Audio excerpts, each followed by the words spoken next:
Hello বন্ধুরা, আপনারা কেমন আছেন? ভালো আছেন? আশা করি আপনারা ভালোই আছেন। আমি আর ধরুন বহুত ব্লগ ভিডিও বানাইছি ভাই, আপনারা কেউ আমাকে এরকম সাপোর্ট করেন নাই।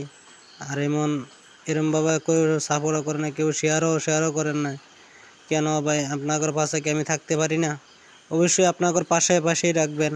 আশা রাখছি দ্বিতীয়বার আপনারা দেখবেন, ভিডিওগুলো দেখবেন, দেখে যদি ভালো লাগে একটা শেয়ার, একটা লাইক, একটা কমেন্ট করে দিবেন। আপনাদের যদি একটা শেয়ার করে দিন, একটা লাইক করে দেন, মনটা আমাদের বহুত ভালো লাগে দেখে হারিয়া। যে কমেন্ট করে দেয় তার কমেন্ট আমি রিটার্ন করাই দিই। অবশ্যই আপনাদেরও যদি বহুত ধন্যবাদ। যদি আপনারা ভিডিওটা দেখুন, দেখার পরে যদি যখন একটা কমেন্ট করুন, বহুত একটা মনটা আমাদের ভালো লাগে, শান্তি লাগে। অবশ্যই এর জন্য কালকে একটা যাবো এর্নাকুলাম যাই একটা সাগরের মধ্যে যাবো, সাগরে যাই একটা ভিডিও শ্যুট করব।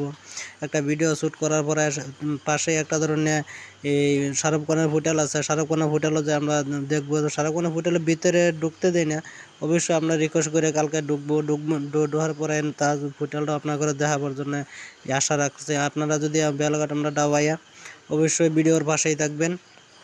হ্যাঁ, নতুন ফার্স্ট ভিডিওটা আপলোড সবার আগে আপনার কাছে পৌঁছে যায়, সেই জন্যে। আর বন্ধুরা দেখেন, বাইরে বহুত ভীষণ কষ্ট হয়, খাওয়া দাওয়া বোয়া সব দিকে কষ্ট হয়। এই যে আমরা যে একটা মাছ ভাত বানাইছি, মাছ ভাতের মধ্যে কিরকম সুবিধা হয় না, লবণ হয়ে গেছে বেশি, ঝাল হয়ে গেছে বেশি, খাইতে পারলাম না, যা বললাম আর উঠলাম। আর কপাল আমরা কি করবো, যারা বাইরে আছে, প্রবাসী বাইরে আছে, তার কপালে এরকমই দুঃখ হয়। কোনো সময় খাইতে হয় ভালো করে, কোনো সময় খাইতে